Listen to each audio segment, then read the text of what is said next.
सरकारी योजनांची योग्य आखणी झाली तर काय होतं हे रत्नागिरीतल्या वरवडे गावात पाहायला मिळतंय। ग्रामस्थांनी एकात्मिक पाणलोट विकास कार्यक्रमांतर्गत गावातून वाहणाऱ्या नदीवर 6 सिमेंट बंधारे बांधले।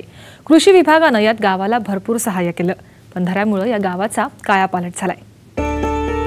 रत्नागिरीपासून 30 किलोमीटर अंतरावर वरवडे गाव आहे। 16 वाड्यांच्या या गावाची लोकसंख्या सुमारे 3 ते 3.5 हजाराची। या गावाला उन्हाळ्यात पाणी टंचाईचा एक शापच मिळाला होता। मार्च पासून मे महिन्यापर्यंत पाऊस पडेपर्यंत गावातल्या लोकांना पाण्यासाठी वणवण करावी लागत असे। या परिस्थितीवर मात करण्यासाठी एकात्मिक पाणलोट व्यवस्थापन कार्यक्रमांतर्गत 2008-2009 या आर्थिक वर्षात कृषी विभागानं वरचा वरवडे गावातून वाहणाऱ्या नदीवर 6 सिमेंट आणि 6 वळण बंधारे बांधले। 6 सिमेंट नाला बांध आणि 6 वळण बंधारे असे हे कामं घेतलेले आहेत। सीसीटीची कामं आहे, त्याच्यामध्ये नंतर जे LBS आपण म्हणतो लूज बोल्डर्स, त्याचे पण आपण कामं घेतलेले आहेत। एकंदरीत पाहता आपण याच्यामध्ये ज्या 6 सिमेंट नालाबांध जे बांधलेले आहेत तर त्याच्यामध्ये जवळजवळ आपण 18 ते 20 TCM पाण्याचा आपण साठा त्याच्यात केलेला आहे।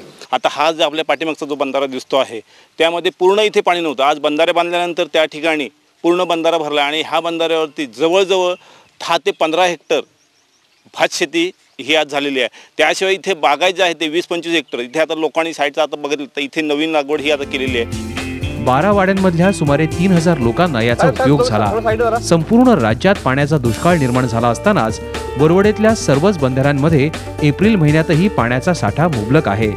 सर्व बंधाऱ्यात मिळून 18 ते 20 TMC पाण्याचा साठा आहे।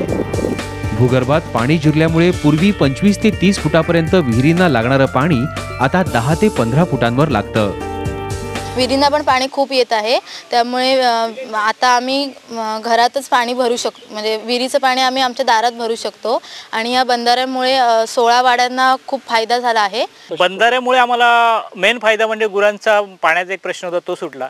सर्वसाधारण बंधारे व्हायच्या अगोदर एप्रिलच्या 20 तारीख नंतर आम्हाला पाण्याचा तुटवडा व्हायचा आणि ह्याच नदीनं आम्ही डुरे पाडायचो, खड्डा एक डुरा म्हणतो आम्ही त्यांना, आणि त्या डुऱ्यातून पाणी भरावं लागायचं। आणि त्याच्यामुळे आता हे बंधारे झाल्या कारणानं आम्हाला पाण्याचा समस्या म्हणजे आमच्या विहिरी आटत आहेत। पहिल्यांदा इथे अजिबात पाणी नव्हतं, निव्वळ अशी ओसाड नदी होती। बंधारा घातल्यानंतर आत्ता इथे मे महिन्याच्या अखेरपर्यंत 6 फुटाचं पाणी कायमच राहतं इथे। त्याच्यानंतर आम्ही 100 नारळी लावल्या आता, त्यानंतर 1200 कलर हापूसची झाडं लावली। बंधारे बांधण्यासाठी कृषी विभागाला 56 लाख रुपये खर्च आला। वळण बंधाऱ्याला 4 लाख तर सिमेंट बंधाऱ्याला 6 लाख रुपये खर्च झाला। वरचा वरवडे या गावातल्या या बंधाऱ्याचा वापर ग्रामस्थांनी दुबार पीक, भात शेती आणि फळबागायतीसाठी केलाय। सरकारच्या पाणी अडवा पाणी जिरवा या मोहिमेचा ग्रामस्थांना फायदा झालाय। आज सरकारच्या अनेक योजना चांगल्या आहेत, पण त्यांची अंमलबजावणी यशस्वीरित्या होत नाहीत।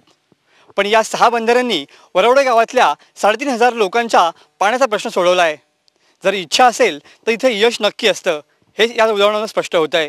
मनोज लेले, साम TV, वरवडे, रत्नागिरी।